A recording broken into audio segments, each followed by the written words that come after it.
We are following breaking news as we come on air here at 6 a.m. Thank you for joining us. I'm Jason Hackett alongside Lauren Lemanchek. Yeah, in the last 3 hours, we've learned a child was shot in Brooklyn Center overnight. Audrey Russo's live at the police station right now with what we know at this hour.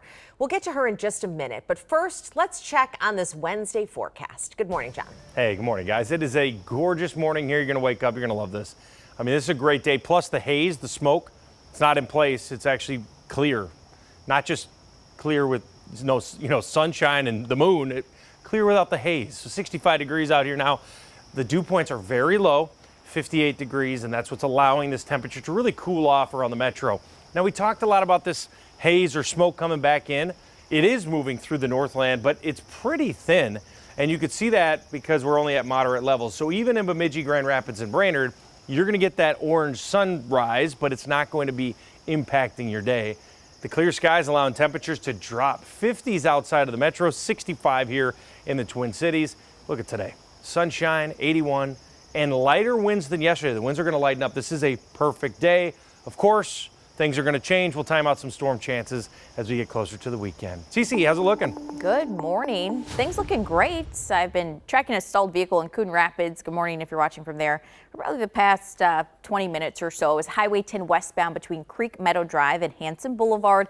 It was here on the right shoulder, but a tow truck just came in about 10 minutes ago and cleared up the entire situation. So things looking great in that area, especially as you're driving toward the Anoka-Champlin area. So no need to add extra time because of that situation. If you take a look here at the bigger map, we're not seeing any other crashes now, no slowing, and all green right now, which is great. There are a few closures I want to talk about, though, so stick around for that. All right, Cece, we'll talk to you soon. Thank you very much. Let's turn back to that breaking news in Brooklyn Center. A child shot overnight, thankfully expected to be okay. Yeah, this has been developing over the last several hours. It happened around 1 a.m. near Winchester Lane and Indiana Avenue North. Audrey Russo is live at the police station right now with details. Good morning, Audrey.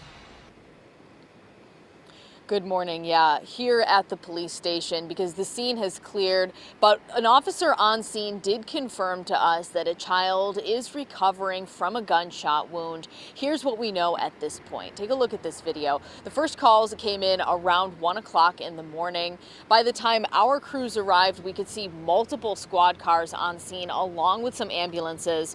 Our photographer on scene saw someone being led out of the house and into a squad car to receive help.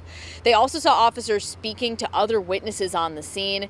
Now, those officers did confirm that a child was shot and is expected to be okay. They weren't severely hurt, but it's unclear if that child was the only person injured. Now, police also told us on scene that there was a person taken into custody. It's unclear what the charges would be at this time, but I have reached out to Brooklyn Center Police for more information, and I'll be sure to pass that along as soon as I receive updates. Back to you.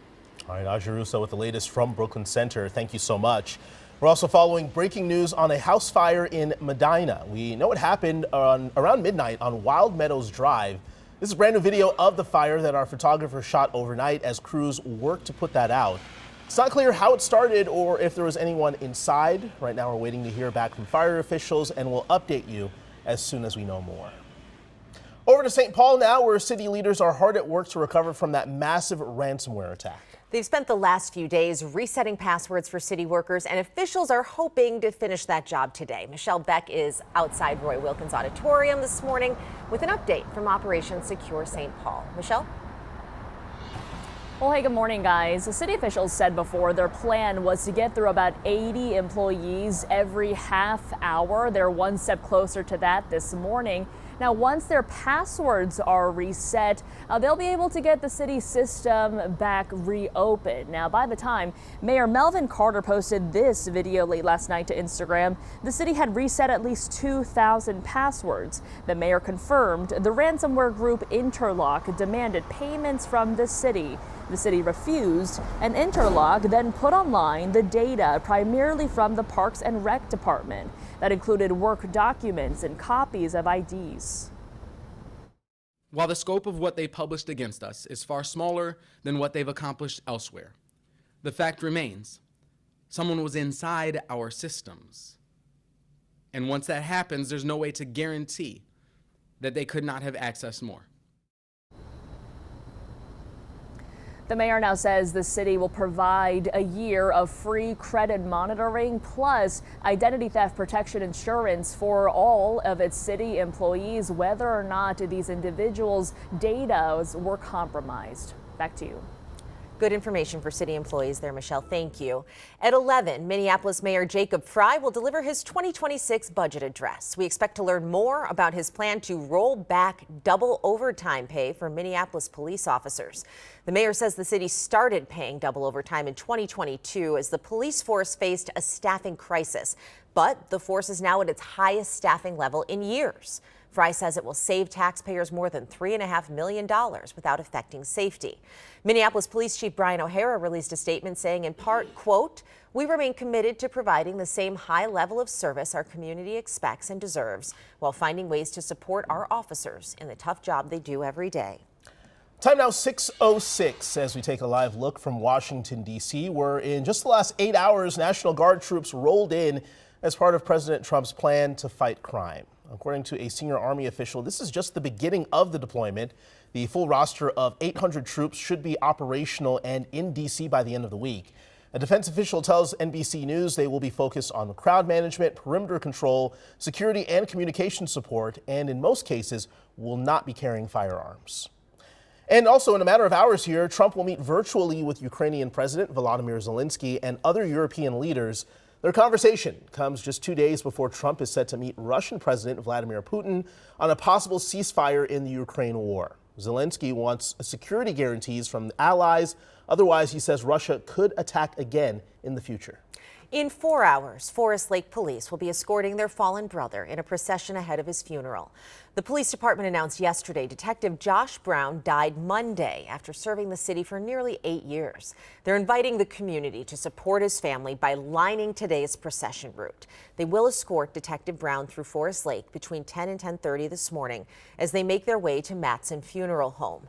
Officers say the best places where you can stand and show your support are on the south side of Broadway Avenue and the east side of Lake Street North.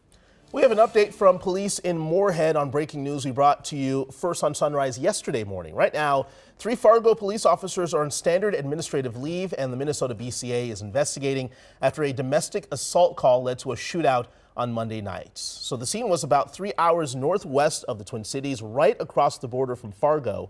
Police say a woman was attacked by 2 men she knew in an apartment. They say she got out safely, but 2 young children were left inside.